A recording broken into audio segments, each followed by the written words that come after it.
Hi எல்லாருக்கும் வணக்கம். Welcome back to my channel the bookworm. இன்னைக்கு நம்ம ஒரு ஒய்யே ஃபேண்டசி புக்கை தான் ரிவ்யூ பண்ண போறோம். ஸோ என்ன புக் அப்படின்னா 6 of Crows இந்த புக் தான்.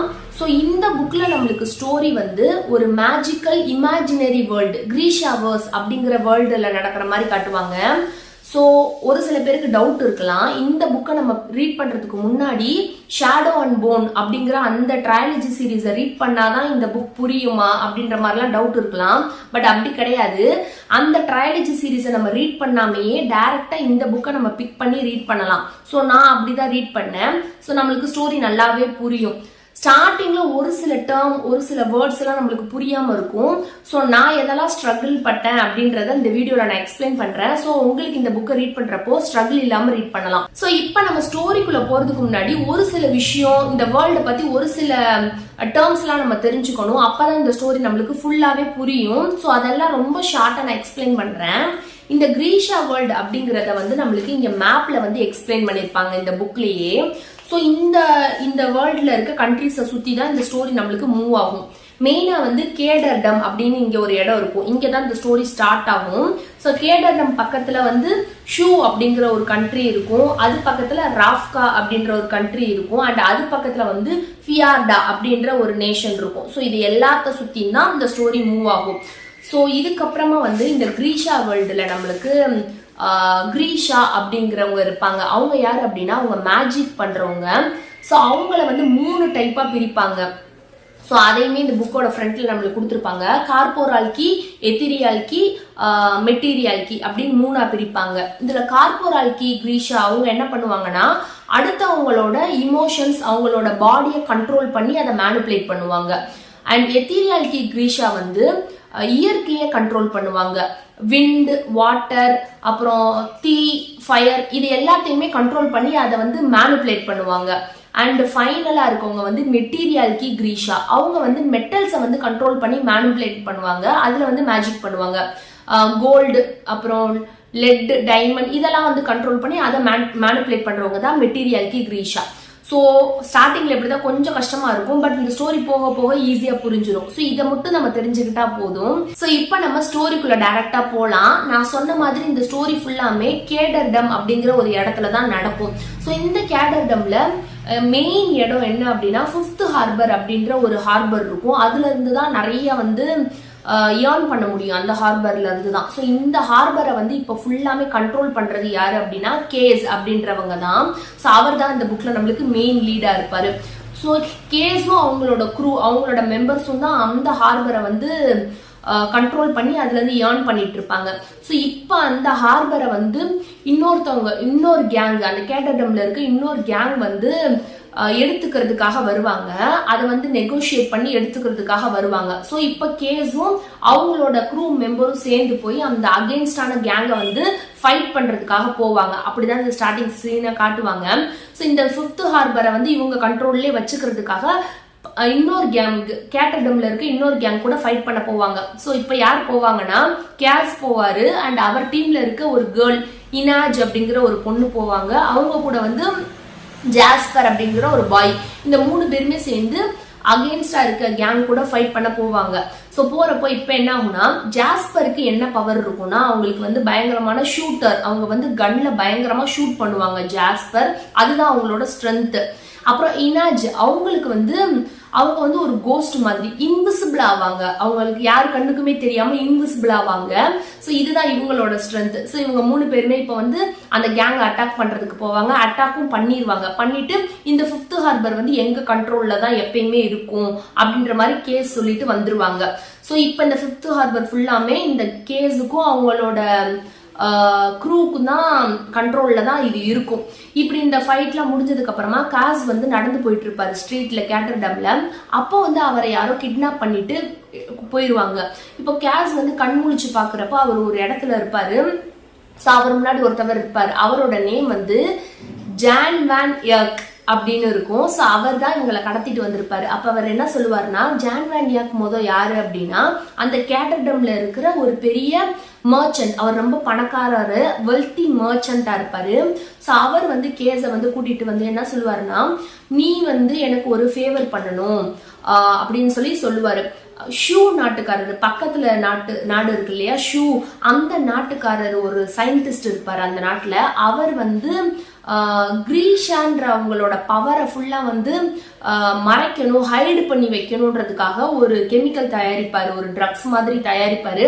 பட் வந்து அது அப்படியே ஆப்போசிட்டா அவங்க பவரை வந்து கண்ட்ரோல் பண்றதுக்கு பதிலா, கிரீஷா பவரை கண்ட்ரோல் பண்றதுக்கு பதிலா அதை அப்படியே வந்து என்ஹான்ஸ் பண்ணி இன்னும் பல மடங்கு அவங்க பவரை வந்து கூட்டுற மாதிரி அந்த ட்ரக்ஸ், அந்த பொருள் வந்து வந்துடும், அந்த கெமிக்கல் சப்ஸ்டன்ஸ் வந்துடும். ஸோ வந்து அவர் ரொம்பவே, அந்த சயின்டிஸ்ட் ரொம்ப பயந்துட்டு, நான் பண்ண வந்து ரிசர்ச் வந்து தப்பாயிருச்சு, கிரீஷாவோட பவர் கண்ட்ரோல் பண்றதுக்காக நான் தயாரிச்ச இந்த பொருள் வந்து அவங்களோட பவரை பயங்கரமா வந்து என்ஹான்ஸ் பண்ணி டபுள் மடங்குக்கு மேல அவங்க பவரை கூட்டுது. ஸோ எனக்கு வந்து என் நாடு ஷூல இருக்கிறதுக்கு பயமா இருக்கு, இந்த மாதிரி ஒரு பொருளை நான் தயாரிச்சிட்டேன், ஸோ எனக்கு ரொம்பவே பயமா இருக்கு அப்படின்னு சொல்லிட்டு பக்கத்துல இருக்க மர்ச்சன்ட்டுக்கெல்லாம் வந்து அந்த பொருள், அவர் தயாரிச்ச அந்த ட்ரக்ஸுக்கு நேம் வந்து ஜூர்டா பரன் அப்படின்னு சொல்லுவாங்க. ஜூர்டா பரன். ஆக்சுவலா இதை நான் உங்களுக்கு மென்ஷன் பண்றேன், லெட்டர்ல மேல மென்ஷன் பண்றேன். ஜூர்டா பரன் அப்படின்ற ஒரு கெமிக்கல் தயார் பண்ணிருப்பாரு. ஸோ இதை வந்து கிரீஷா அவங்க சாப்பிட்டாங்கன்னா அவங்களோட பவர் வந்து டபுள் மடங்கு ஆகும். ஸோ நான் இதை தெரியாம நான் வேற ஏதோ பண்ண போய் இப்படி பண்ணிட்டேன் அப்படின்னு சொல்லி பக்கத்துல இருக்க மர்ச்சன்ட்டுக்கெல்லாம் அதை சாம்பிள் அனுப்பி வைப்பாங்க. ஸோ அப்படி அந்த சாம்பிள் எடுத்து பார்த்ததுல அது அவங்களோட கிரீஷாவோட பவரை வந்து டபுள் மடங்கு ஆக்குற மாதிரி தான் இருக்கும். ஸோ அப்ப இந்த சயின்டிஸ்ட் என்ன சொல்லுவாருன்னா, எனக்கு என்னோட ஷூ நாட்டுல இருக்கிறதுக்கு எனக்கு அவ்வளவு சேஃப்டி இல்லை, எனக்கு யாராவது அடைக்கலம் கொடுங்க, நான் தெரியாம இந்த மாதிரி சப்ஸ்டன்ஸ் கிரியேட் பண்ணிட்டேன் அப்படின்னு சொல்லுவாங்க. ஸோ இப்ப இந்த கேடர்டம்ல இருக்க கவர்மெண்ட் வந்து அந்த சயின்டிஸ்ட வந்து எங்க நாட்டுக்கு வாங்க, நாங்க உங்களுக்கு அடைக்கலம் கொடுத்து சேஃப்டியா பாத்துக்கிறோம்னு சொல்லி கூப்பிட்டு இருப்பாங்க. ஸோ அப்படி அந்த சயின்டிஸ்ட் வந்து அவரோட ஷூ நாட்டுல இருந்து கேடர்டம்க்கு வர்றதுக்குள்ள பக்கத்து நாட்டுக்காரவங்க, ஃபியார்டாக்காரவங்க வந்து அந்த சயின்டிஸ்ட வந்து பிடிச்சிட்டு போய் ஜெயில போட்டுருவாங்க. அவங்க ஃபியார்டா நாட்டுல வந்து ஒரு பெரிய ஜெயில் இருக்கும், த ஐஸ் கோர்ட் அப்படின்னு அந்த பிரிஷனை வந்து மென்ஷன் பண்ணுவாங்க. ஸோ அதுக்குள்ள அவரை போட்டுருவாங்க, போட்டு அடைச்சு வச்சிருவாங்க. இப்ப என்ன அப்படின்னா, ஃபியார்டா நாட்டுக்காரவங்களுக்கு கிரீஷாவை பார்த்தாலே பிடிக்காது. கிரீஷா அவங்கள வந்து ஈவில் அப்படின்னு சொல்லி ஃபியார்டா நாட்டுக்காரவங்க நினைப்பாங்க. ஏன் அப்படின்னா அவங்களுக்கு இந்த மாதிரி மேஜிக் பவர் இருக்கு இல்லையா. ஸோ இது மூலியமா வந்து இவங்க வந்து மிலிட்ரி ஃபோர்ஸ், ஏதாவது நாட்டுக்கு வந்து ஆபத்து கொடுப்பாங்க அப்படின்னு சொல்லிட்டு கிரீஷாவை பார்த்தாலே ஃபியார்டா நாட்டுக்காரவங்க எல்லா கிரீஷாவையும் பிடிச்சிட்டு போய் கொல்றதுதான் அவங்க வேலையா இருக்கும். ஸோ இப்ப இவங்க கிட்டதான் அந்த சயின்டிஸ்ட் வந்து மாட்டிக்குவாரு. இப்ப இன்னொரு விஷயம் என்னன்னா, அந்த சயின்டிஸ்டே ஒரு கிரீஷா தான். அவர் பவர் அவரை மறைக்கிறதுக்கு தான் அந்த சப்ஸ்டன்ஸை கிரியேட் பண்ணிருப்பாரு. பட் வந்து அன்பார்ச்சுனேட்லி அது வந்து அப்படியே ஆப்போசிட்டா நடந்துரும். இப்ப இவங்களை வந்து ஃபியார்டாவுல இருக்க ஒரு ஜெயில, ஐஸ் கோர்ட்ல வச்சிருப்பாங்க. ஸோ இதை தான் வந்து இப்போ வந்து ஜான் வேன் யாக் வந்து சொல்லிட்டு இருப்பாரு காஸ் கிட்ட, நீ வந்து அந்த சயின்டிஸ்ட் அந்த ஃபியார்டால இருக்க ஜெயில இருந்து கொண்டு வா, ஹெல்ப் பண்ணு அப்படின்ற மாதிரி சொல்லுவாங்க. இப்போ காசு கேட்பான், நான் ஏன் செய்யணும், இருக்கிறதுலே கஷ்டமான உடைக்கவே முடியாத இடம்னா அது ஃபியார்டால இருக்க அந்த ஐஸ் கோர்ட், அந்த பிரிசன் தான். அதுக்குள்ள போயிட்டு உயிரோடவே திரும்ப முடியாது, அங்க அவ்வளோ செக்யூரிட்டி சிஸ்டம் இருக்கும். ஸோ நான் ஏன் போகணும் அப்படின்ற மாதிரி கேட்பான். உனக்கு வந்து நான் நிறைய அமௌண்ட் செட்டில்மெண்ட் தரேன், பயங்கர காசு தரேன், அப்போ வந்து நீ இந்த வேலையை செய்யறியா அப்படின்னு கேட்பாங்க. ஸோ கேஸ் வந்து ஒத்துப்பான். கேஸ் வந்து ஆல்ரெடி அந்த கேடர்டம்ல ஒரு பெரிய கிரிமினல் தீஃபா இருப்பாங்க. அவன் க்ரூல இருக்க எல்லாருமே அப்படிதான், யங்ஸ்டர் எல்லாமே 17 இயர்ஸ்க்குள்ளதான் இருப்பாங்க. பட் அவங்க வந்து சின்ன சின்ன திருட்டு வேலை, இந்த மாதிரி கேங் ஃபைட் இந்த மாதிரி பண்ணிட்டு இருப்பாங்க. ஸோ இவன் வந்து காசு கொடுக்குறேன்னு சொன்னோடனே காசு வந்து ஒத்துக்குவான். ஒத்துக்கிட்டு அவனோட ஒத்துக்கிட்டு அந்த இடத்த விட்டு வரப்போ அவன் நினைப்பான், நம்ம மட்டும் தனியா இந்த வேலையை பார்த்து முடிக்க முடியாது, நம்மளோட க்ரூ வேணும் அப்படின்னு சொல்லிட்டு டைரக்டா போய் இனாஜ், அவங்க க்ரூல இருக்க அந்த இனாஜ் அந்த பொண்ணுகிட்டையும் ஜாஸ்பர்ட்டையும் போய் சொல்லுவான். ஸோ நம்ம இந்த மாதிரி ஃபியார்டால இருக்க ஐஸ் கோர்ட்டை பிரேக் பண்ணி அங்க இருக்கவங்கள, அந்த சயின்டிஸ்டை வெளியே கொண்டு வந்து ஜான் யான் வேக்கு கிட்ட கொடுத்தோம்னா நம்மளுக்கு நிறைய அமௌண்ட் கொடுப்பாங்க அப்படின்ற மாதிரி சொல்லுவான்.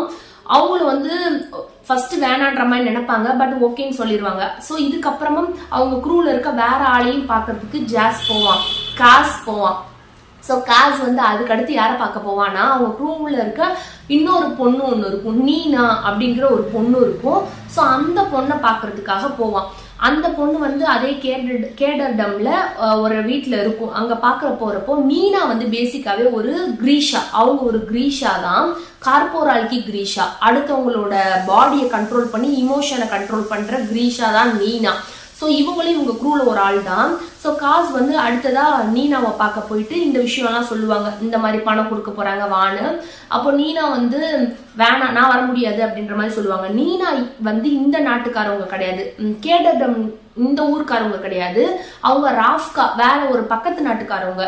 அவங்க ஏன் இன்னும் இந்த ஊர்ல இருக்காங்க அப்படின்னா, அவங்கனால நீனானால மேத்தியாஸ் அப்படிங்கிற ஒருத்தவர் வந்து ஜெயிலுக்கு போயிடுவாரு. ஸோ அவரை வந்து ஜெயில இருந்து காப்பாத்தி அவரோட ஊருக்கு அனுப்புனதுக்கு அப்புறம் தான் நான் என்னோட ஊருக்கு போவேன் அப்படின்ற மாதிரி நீனா இருப்பாங்க. ஸோ அப்ப அவங்க என்ன சொல்லுவாங்கன்னா கிளாஸ் கிட்ட, நீ வந்து மேத்தியாஸை நம்ம எப்படியாவது காப்பாற்றணும் அப்படின்ற மாதிரி நீனா சொல்லுவாங்க. இப்போ காசும் ஒத்துக்குவான். ஏன் அப்படின்னா மேத்தியாஸ் யாரு அப்படின்னா அவன் வந்து அந்த ஃபியார்டா நாட்டுக்காரன் தான். ஸோ இப்போ இந்த ஃபியார்டால இருக்க ஐஸ் கோர்ட்டை உடைக்கணும் அப்படின்னா அந்த கோர்ட்டை பத்தி நம்ம அந்த பிரிசனை பத்தி நம்மளுக்கு ப்ளூ பிரிண்ட் தெரியணும், அந்த பிரிசன் எப்படி இருக்கும், எங்கெங்கெல்லாம் செக்யூரிட்டி இருப்பாங்கன்றது தெரியணும். ஸோ ஆப்வியஸ்லி அந்த மேத்தியாஸ்ன்றவன் ஃபியார்டா நாட்டுக்காரன், அவன் வந்து அந்த ஜெயிலுக்குள்ள கொஞ்ச நாள் வேலை பார்த்திருக்கான். ஸோ அவனுக்கு அந்த செக்யூரிட்டி சிஸ்டம் பத்திலாம் நல்ல நாலேஜ் இருக்கும். ஸோ அவனை நம்மளுக்கு க்ரூல சேர்த்துக்கலாம்னு சொல்லிட்டு அடுத்ததா இந்த இருக்க எல்லாருமே சேர்ந்து மேத்தியாஸை பார்க்க போவாங்க. நீனா, காஸ், ஜாஸ்பர், இன்னாஜ் இந்த 4 பேருமே சேர்ந்து மேத்தியாஸை பார்க்க போவாங்க.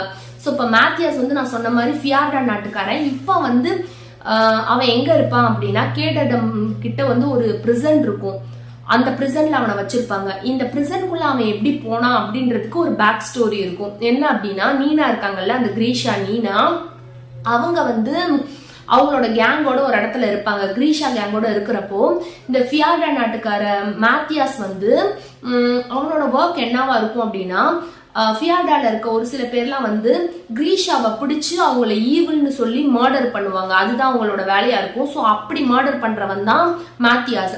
ஸோ ஒரு சில கிரீஷா கேங் அவன் வந்து ஒரு நாள் பிடிச்சிருப்பான், பிடிச்சிட்டு அவங்களை கொல்றதுக்காக ஷிப்ல வச்சு கொண்டு வந்துட்டு இருப்பான். ஸோ அந்த கேங்ல இருக்க ஒரு ஆள் தான் வந்து நீனாவா இருப்பாங்க. ஸோ அந்த கொண்டு வந்துட்டு இருக்க ஷிப் வந்து தண்ணிக்குள்ள மூழ்க ஆரம்பிச்சிடும். அப்போ நிறைய பேர் இறந்துருவாங்க. ஸோ அந்த ஷிப்ல இருந்து மேத்தியாஸும் நீனாவும் மட்டும்தான் உயிரோடு இருப்பாங்க. ஸோ அப்படி இருக்கிறப்போ மேத்தியாஸ் என்ன நினைப்பானா, நீனா மேல பரிதாபப்பட்டுட்டு இவளை எப்படியாவது அவளோட நாட்டுக்கே அனுப்பி வச்சிடணும் அப்படின்ற மாதிரி மனசுல நினைப்பான். அந்த ஷிப் வந்து நல்லபடியா கரை இறங்கிடுச்சுன்னா அப்படி பண்ணணும்னு மேத்தியாஸ் நினைச்சிருப்பான். ஸோ இப்படி இருக்கிறப்போ இந்த ஷிப் வந்து கேடடம் கிட்ட தான் வந்து நின்றுருக்கும். ஸோ அப்ப நீனா என்ன பண்ணுவாங்கன்னா மேத்தியாஸை பார்த்து பயந்துருவாங்க. இவன் வந்து நம்மளை பிடிச்சிட்டு போனா கிரீஷான்னு சொல்லி நம்மளை கொன்றுவான். அதனால என்ன பண்ணுவாங்கன்னா பக்கத்துல இருக்க ஆளுகிட்ட எல்லாம் வந்து இவன் வந்து என்ன கிட்னாப் பண்ணிட்டு போறான், இவன் ஒரு ஸ்லேவர் ட்ரேடர், ஸோ இவனை பிடிச்சிருங்க அப்படின்னு சொல்லி பொய் சொல்லிடுவாங்க. அதனால அங்க இருக்கவங்க எல்லாருமே வந்து மேத்தியாஸ் அரெஸ்ட் பண்ணி ஜெயில போட்டிருப்பாங்க, கேடடம்ல இருக்க ஜெயில போட்டிருப்பாங்க. ஸோ இந்த கில்ட் வந்து நீனாக்கு இருக்கும். அவனே வந்து ஃபியார்டா நாட்டுக்காரன், அவனை பிடிச்சி நம்ம தெரியாம வந்து ஜெயில நம்ம போய் சொல்லி போட்டுட்டோன்ற கில்ட் வந்து அவங்களுக்கு இருக்கும். ஸோ எப்படியாவது அவனை அந்த பிரிசன்ல இருந்து காப்பாத்தினதுக்கு அப்புறம் அவனோட ஊருக்கு ஃபியார்டாக்கு சேஃப்டி அனுப்புனதுக்கு அப்புறம் தான் நம்மளுக்கு வந்து நிம்மதியா இருக்கும், நம்மளோட கில்ட் போகுன்ற மாதிரி நீனா இருப்பாங்க. ஸோ இப்ப இந்த க்ரூ எல்லாமே சேர்ந்து மேத்தியாஸ் இருக்க ஜெயிலுக்கு போவாங்க. அந்த ஜெயிலுக்கு போய் அங்க இருந்து வந்து மேத்தியாஸை வந்து காப்பாத்தி கூட்டிட்டு வந்துருவாங்க. இப்ப இந்த க்ரூல 5 பேரா இருப்பாங்க, மேத்தியாஸையும் சேர்த்து. இப்ப காஸ் வந்து மேத்தியாஸ் கிட்ட சொல்லுவான் இதே மாதிரி அந்த டீல் பேசினது, அந்த சயின்டிஸ்ட வந்து கூட்டிட்டு வரணும்னது. அப்போ வந்து மேத்தியாஸ் சொல்லுவான், நான் ஏன் உங்களுக்கு எல்லாம் ஹெல்ப் பண்ணணும், நான் ஃபியார்டா நாட்டுக்காரன், என் நாட்டுல இருக்க ஒரு ஆளை வந்து உங்களுக்காக நான் ஏன் வந்து என் நாட்டுக்காக துரோகம் பண்ணணும், நான் என் நாட்டுக்கு ரொம்பவே லாயலா இருப்பேன் அப்படின்ற மாதிரி மேத்தியாஸ் சொல்லுவான். பிளஸ் வந்து இந்த நீனாவை வந்து மேத்தியாஸுக்கு பிடிக்காது. இவ வந்து என்ன போய் சொல்லி இவ்வளவு நாள் ஜெயில வச்சிட்டா, இவளை நான் கொல்லாம விட மாட்டேன், இவ இருக்க கேங்க வந்து உங்க கேங்குக்கு நான் சப்போர்ட்டும் பண்ண மாட்டேன் அப்படின்ற மாதிரி மேத்தியாஸ் ரொம்ப ஸ்டபர்னா இருப்பான். அப்போ வந்து ஒரு வழியில வந்து கன்வின்ஸ் பண்ணிடுவான். கேஸ் வந்து சொல்லிடுவான், நீ வந்து எங்க க்ரூல சேர்ந்து ஹெல்ப் பண்ணேன்னா நீ இந்த பிரிசனை விட்டு வெளியே வரலாம், இல்லைன்னா இந்த பிரிசன்லயே நீ கடக்க வேண்டியதான் அப்படின்ற மாதிரி சொல்லுவான். நான் உங்களை காப்பாற்ற மாட்டோம் அப்படின்ற மாதிரி கேஸ் சொன்னோடனே மேத்தியாஸும் ஓகே சொல்லிடுவான். பட் இன்னுமே மேத்தியாஸுக்கு நீனாவை பிடிக்காது, நம்மளை போய் சொல்லி ஜெயிலுக்கு அனுப்பிட்டான் அப்படின்ற மாதிரி ஒரு கோவம் இருந்துகிட்டே இருக்கும் அவங்க ரெண்டு பேத்துக்குள்ள. பட் அவனுக்கு என்னதான் கோவம் இருந்தாலும் ஒரு சைடு வந்து நீனா மேல அவனுக்கு ஒரு ஃபீலிங் இருக்க மாதிரியும் இருக்கும். அவனுக்கு சரியா புரியாது நீனாவை அவனுக்கு பிடிச்சிருக்கா இல்ல அவனுக்கு வந்து நீனாவை பிடிக்கலையா, இந்த மாதிரி அவனுக்கே வந்து சொல்ல தெரியாது. இந்த 2 ஃபீலிங்குமே மேத்தியாஸ்குள்ள இருந்துகிட்டே இருக்கும். ஸோ இப்போ இந்த 5 பேருமே சேர்ந்துருவாங்க. ஸோ இப்போ கேஸ் ஃபைனலா வந்து அவங்க டீம்ல வயலன் அப்படிங்கிற ஒரு பாயையும் சேர்த்துப்பான். அவன் யாரு, வயலன் யாரு அப்படின்னா காசுக்கு யாரு இந்த ப்ராஜெக்ட் கொடுத்தாலோ இந்த சயின்டிஸ்ட கூட்டிட்டு வான்னு சொல்லி ஜான் வான்யாக் அவர் தானே கொடுத்திருப்பாரு அந்த வெல்தி மர்ச்சன்ட், அவரோட பையன் தான் வயலின். ஸோ இவனையும் இவங்க டீம்ல சேர்த்துப்பாங்க. ஏன் அப்படின்னா வயலினுக்குன்னு ஒரு ஸ்பெஷல் டேலண்ட் எதுவுமே இருக்காது. அவன் வந்து ஒரு மியூசிக், ஆர்ட், பெயிண்டிங் இதுல தான் அவனுக்கு இன்ட்ரெஸ்டா இருக்கும். வயலினை ஏன் சேர்ப்பாங்க அப்படின்னா அவன் வந்து அவங்க அப்பா அந்த மர்ச்சன்ட் கூட சேர்ந்து பல தடவை அந்த ஐஸ் கோர்ட்டுக்குள்ள போயிட்டு வெளியே வந்திருப்பான். ஸோ அவனுக்குமே அந்த பிரிசனை பத்தின நாலேஜ் இருக்கும். மேத்தியாஸுக்கும் அந்த பிரிசனை பத்தின நாலேஜ் இருக்கு. ஸோ இவனுக்கும் இருக்கும். ஸோ ரெண்டு பேருமே நம்மளுக்கு டிஸ்கஸ் பண்ணி அந்த ப்ளூ பிரிண்ட் மாதிரி ரெடி பண்ணி கொடுப்பாங்கன்றதுக்காக வந்து அவனையும் சேர்த்துப்பான். இப்ப டோட்டலா இந்த இதுல 6 பேர் சேர்ந்துட்டாங்கல்ல. சோ இவங்க எல்லாம் சேர்ந்துதான் இப்போ நெக்ஸ்ட் கேடர்டம்ல இருந்து ஃபியார்டா நாட்டுக்கு வந்து போறாங்க அந்த சயின்டிஸ்ட காப்பாத்துறதுக்கு. சோ அவங்க எல்லாம் ஷிப்ல போவாங்க இந்த 6 பேருமே. சோ இதுக்கப்புறமா இந்த 6 பேருமே அந்த ஃபியார்டாக்கு போனாங்களா, அங்க அந்த பிரிசனை வந்து ஐஸ் கோர்ட் அப்படிங்கிற பிரிசனை வந்து பிரேக் பண்ணி உள்ள இருக்க சயின்டிஸ்ட காப்பாத்துனாங்களா, இதெல்லாம் தான் இந்த ஸ்டோரியில இருக்கும் நெக்ஸ்ட். அண்ட் இவங்க இந்த பிரிசனை நோக்கி டிராவல் பண்றப்போ, ஷிப்ல டிராவல் பண்றப்போ நம்மளுக்கு பேக் ஸ்டோரி நிறைய காட்டுவாங்க. காஸ் வந்து ஏன் இந்த மாதிரி கிரிமினல் ஆனா, அவனோட சைல்ட்ஹுட் எப்படி இருந்துச்சு அதை காட்டுவாங்க. அண்ட் இனாஜ் வந்து எப்படி இந்த டீமுக்குள்ள வந்து சேர்ந்தாங்க, இந்த குரூல எப்படி வந்து சேர்ந்தாங்க, இத மாதிரிலாம் நம்மளுக்கு நிறைய சொல்லுவாங்க. அண்ட் வயலனோட பாஸ்ட், அவனோட அப்பாவோட அவன் இருந்தப்போ அவன் எப்படி இருந்தான் அப்படின்ற மாதிரி காட்டுவாங்க. ஆக்சுவலி வயலின் வந்து இப்ப அவன் வீட்டுக்கு அவங்க அப்பாக்கு அந்த மர்ச்சன்ட்டுக்கு தெரியாம ஓடி வந்திருப்பான். ஓடி வந்து இங்க இருந்திருப்பான், அவங்க அப்பாவுக்கு தெரியாம தான் வந்திருப்பான். சோ அவனோட பாஸ்ட் எல்லாம் அவங்க அப்பா கிட்ட இருந்து ஏன் ஓடி வந்தான் அந்த மாதிரி எல்லாம் இதுல சொல்லியிருப்பாங்க. சோ இதெல்லாம் சேர்ந்துதான் இந்த மாதிரி பேக் ஸ்டோரி எல்லாமே முடிஞ்சதுக்கு அப்புறமா இவங்க அந்த ஐஸ் கோர்ட்டுக்கு போய் அங்க என்ன ஆச்சு அப்படின்றது தான் ஸ்டோரி. சோ இப்போ வந்து இந்த புக்ல வந்து நம்மளுக்கு ஒரு ஃபவுண்ட் ஃபேமிலி மாதிரி இருக்கும். 6 டிஃப்ரெண்டான மெம்பர், 6 டிஃப்ரெண்டான பர்சனாலிட்டிஸா இருப்பாங்க. ஸோ இந்த ஒரு ப்ராஜெக்டை முடிக்கிறதுக்காக 6 பேருமே ஒன்று சேர்ந்திருப்பாங்க. ஸோ இது ஒரு ஃபவுண்ட் ஃபேமிலி ட்ரோப் மாதிரி இருக்கும். அண்ட் மெயினா வந்து இதுல நீனாக்கும் மேத்தியாஸ்க்கும் வந்து எனிமிஸா இருப்பாங்க. போக போக அவங்களுக்குள்ள லவ் ஃபீலிங்கும் இருக்கும். ஸோ எனிமிஸ் டு லவர் ட்ராப்பும் இதுல வந்திருக்கும். ஸோ இந்த புக் ஆக்சுவலி ஒரு செம்மையான புக்கு, மஸ்ட் ரீடு புக்கு. இந்த புக்ல வந்து நம்மளுக்கு ஸ்டார்டிங்லலாம் வந்து ஃபாஸ்ட் பேஸ்டா இருக்கும், ரொம்ப ஈஸியா ரீட் பண்ற மாதிரி இருக்கும். மிடில் பார்ட்ல இவங்க அந்த ஐஸ் கோர்ட்டுக்கு போறதுக்காக அந்த ஜேர்னி நடக்கும்ல, அங்க மட்டும் ஒரு மாதிரி ஸ்லோ ஆகுற மாதிரி இருக்கும். அவங்களோட பேக்ரவுண்ட் ஸ்டோரி, சைல்ட்ஹுட் ஸ்டோரி, ஒவ்வொருத்தவங்களுக்கும் ஒரு ஸ்டோரி சொல்றப்போ அங்க மட்டும் கொஞ்சம் ஸ்லோ ஆகுற மாதிரி இருக்கும். பட் அதுவுமே நம்மளுக்கு இன்ட்ரெஸ்டிங்கா கொடுத்துருப்பாங்க. அண்ட் மெயினா வந்து ஒரு விஷயத்தையும் இந்த ரைட்டர் வந்து நம்மளுக்கு டீடைலா, மைன்யூட் டீடைலா கொடுத்திருப்பாங்க. இந்த க்ரூல இருக்க எல்லாருக்குமே வந்து ஒரு டாட்டூ இருக்கும். இந்த 6 ஆஃப் க்ரோஸ்ல இருக்க அந்த 6 பேருக்குமே வந்து இந்த க்ரூவுக்கான ஒரு ஸ்பெஷலா ஒரு டாட்டூ இருக்கும். ஒரு க்ரோவும் ஒரு கப்பும் இருக்கும். ஸோ அந்த மாதிரி டாட்டூ டீடைலும் நம்மளுக்கு கொடுத்துருப்பாங்க. அண்ட் மெயினா இந்த புக்ல வந்து ஒரு கேரக்டருக்கும் அவங்களுக்குன்னு ஒரு வெப்பன் வச்சிருப்பாங்க. ஸோ அது கூட அவங்க கூட இருக்க ரிலேஷன்ஷிப்பையும் நம்மளுக்கு மைன்யூட்டா சொல்லியிருப்பாங்க. எப்படின்னா இனாஜ்க்கு வந்து பிளேடு வச்சிருப்பாங்க. அவங்க அடுத்தவங்களை வந்து இன்விசிபிளா போய் அட்டாக் பண்றப்போ பிளேடால அட்டாக் பண்ணுவாங்க. ஸோ அவங்களுக்கும் அந்த பிளேடுக்கும் இருக்க அட்டாச்மெண்ட்டை கொடுத்துருப்பாங்க. அண்ட் ஜாஸ்பருக்கு அவன் ஒரு கன் ஷூட்டர் தானே, ஸோ அவனுக்கும் அவன் கன்னுக்கும் இருக்க அந்த ஒரு அட்டாச்மெண்ட் கொடுத்துருப்பாங்க. ஸோ இப்படி எல்லாத்துக்குமே வந்து ஒரு மைன்யூட் டீட்டெயில நம்மளுக்கு கொடுத்துருப்பாங்க. அண்ட் மெயினா வந்து காஸ் வந்து இந்த த்ரூ அவுட் புக்ல வந்து கையில கிளவுஸ் வியர் பண்ணியிருப்பான். ஸோ அந்த ஏன் அந்த கிளவுஸ் வியர் பண்றான் அப்படின்றதுக்கும் ஒரு பேக் ஸ்டோரி இருக்கும். ஸோ ஈச் அண்ட் எவ்ரி திங்க நம்மளுக்கு ஃபுல்லா வந்து டீட்டெயிலா கொடுத்துருப்பாங்க. ஸோ அதுவே ரொம்ப நல்லா இருக்கும். அண்ட் மெயினா வந்து அந்த பிரிசனை பிரேக் பண்ண போடுற பிளான் இதெல்லாமே வந்து ரொம்பவே எக்ஸ்ட்ராடினரியா இதுல இருக்கும். அதை ரீட் பண்றப்போ ரொம்ப வந்து அட்வென்ச்சரா இருக்கும். நம்மளே அட்வென்ச்சர் பண்ற மாதிரி இருக்கும். அவங்க பண்றப்போல நம்மளுக்கு வந்து ஒரு மாதிரி த்ரில்லிங்கா இருக்கும். அங்க அந்த பிரிசனுக்குள்ள போனே அந்த பிரிசனை பிரேக் பண்ண போறப்போ அங்க இருக்க போலீஸ் அந்த கார்ட்ஸ் கிட்ட எல்லாம் அவங்க மாட்டக்கூடாதுன்னு சொல்லி நம்மளுக்கு இங்க வந்து ஒரு மாதிரி ஃபியரா இருக்கும், த்ரில்லிங்கா இருக்கும். அண்ட் இந்த இருக்க இந்த 6 கேரக்டருமே ரொம்பவே ஸ்ட்ராங்கான கேரக்டர். ஒரு ஆள் தான் பெரிய ஆளு அப்படின்ற மாதிரி இருக்காது. அந்த க்ரூல இருக்க 6 பேரையுமே நம்மளுக்கு வந்து ரொம்ப ஸ்ட்ராங்கா காட்டியிருப்பாங்க. அண்ட் எனக்கு மெயினா இந்த க்ரூல வந்து இனாஜ் பிடிச்சிருந்துச்சு, காஸ் பிடிச்சிருந்துச்சு. அண்ட் பேரா பாக்குறப்போ எனக்கு மேத்தியாஸ் நீனாவோட அந்த அந்த பேர் பிடிச்சிருந்துச்சு. ஸோ இப்படி கொடுத்துருப்பாங்க. அண்ட் மெயினா வந்து அந்த வயலினோட அவனோட சைல்ட்ஹுட்ட சொல்றப்போ நம்மளுக்கு கொஞ்சம் இமோஷனலா இருக்கும், ஒரு மாதிரி கஷ்டமா நம்ம ஃபீல் பண்ணுவோம். இந்த புக்ல நம்மளுக்கு லவ் சீன் பார்த்தோம்னா மேத்தியாஸ்க்கும் நீனாக்கும் வந்து அந்த எனிமீஸ்ல இருந்து லவ் ஆகுறப்போ ஒரு சில லவ் சீன் இருக்கும். அண்ட் வந்து காசுக்கும் இனாஜுக்குமே லவ் இருக்கும், லவ் இன்ட்ரெஸ்ட் இருக்கும். பட் ரெண்டு பேருமே எக்ஸ்பிரஸ் பண்ணிருக்க மாட்டாங்க. காசு வந்து நிறைய டைம் எக்ஸ்பிரஸ் பண்ண வந்துட்டு அவனே ஸ்டாப் பண்ணிப்பான், அந்த மாதிரி எல்லாம் கொடுத்துருப்பாங்க. ஸோ அதெல்லாமே ரீட் பண்றப்ப ரொம்ப இன்ட்ரெஸ்டிங்கா இருக்கும். அவங்களுக்குள்ள இருக்க டயலாக்ஸுமே அந்த கான்வர்சேஷனுமே நம்மளுக்கு ரீட் பண்றப்போ ரொம்பவே ஃபீலிங்கா இருக்கும். ஸோ அதுவுமே இந்த புக்ல வந்து பிளஸ் தான். நான் இந்த புக்கை வந்து பேப்பர் பேக்கா வாங்கிட்டேன். நான் ஆக்சுவலி இதை ஒரு ஹார்ட் கவரா வாங்கியிருந்திருக்கணும், பேப்பர் பேக்கா வாங்கிட்டேன். அது நான் பண்ணதுலே பெரிய தப்பு. ஹார்ட் கவர்ல வந்து நம்மளுக்கு பேக் சைட்ல இந்த புக்ல இருக்க அந்த 6 பேரோட இமேஜையும் வந்து போட்டிருக்காங்க. அதெல்லாம் பாக்குறதுக்கே நல்லா இருக்கு. அண்ட் வந்து நம்மளுக்கு இங்க அப்படி எதுவுமே இல்லை. அண்ட் மெயினா வந்து ஹார்ட் கவர் ரொம்பவே ஷைனிங்கா இருக்கு, அட்ராக்ட் பண்ற மாதிரி இருக்கு. ஸோ நீங்க இந்த புக்கு இனிமே தான் வாங்க போறீங்க அப்படின்னா டெஃபினட்டா கொஞ்சம் அமௌண்ட் ஜாஸ்தி தான், பட் இருந்தாலுமே ஹார்ட் கவர் வாங்க ட்ரை பண்ணுங்க. அண்ட் வந்து இந்த புக்ல நம்மளுக்கு எண்டிங் வந்து நம்ம ப்ரிடிக்ட் பண்ற மாதிரி இருக்காது, அது வந்து ஒரு மாதிரி டிஃப்ரெண்டா இருந்திருக்கும். நான் ரீட் பண்றப்போ நான் ஒரு மாதிரி எண்டிங் இருக்கும்னு நினைச்சேன், பட் அப்படி இல்லை, ஒரு மாதிரி டிஃப்ரெண்டா இருந்துச்சு. ஸோ அதுவுமே எனக்கு ரொம்ப பிடிச்சிருந்துச்சு. ஸோ இந்த புக்கை நீங்க ரீட் பண்ணியிருந்தீங்க அப்படின்னா உங்களுக்கு எப்படி ஃபீல் ஆச்சு அப்படின்றதையும் எனக்கு ஷேர் பண்ணுங்க. அண்ட் இன்னும் நீங்க ரீட் பண்ணவே இல்லைன்னா டெஃபினட்டா இந்த புக்கை வாங்கி ரீட் பண்ணுங்க. அண்ட் மெயினா ஹார்ட் கவர் வாங்க ட்ரை பண்ணுங்க. ஸோ அவ்வளோதான் கைஸ், நெக்ஸ்ட் வீடியோல பார்க்கலாம். பாய்.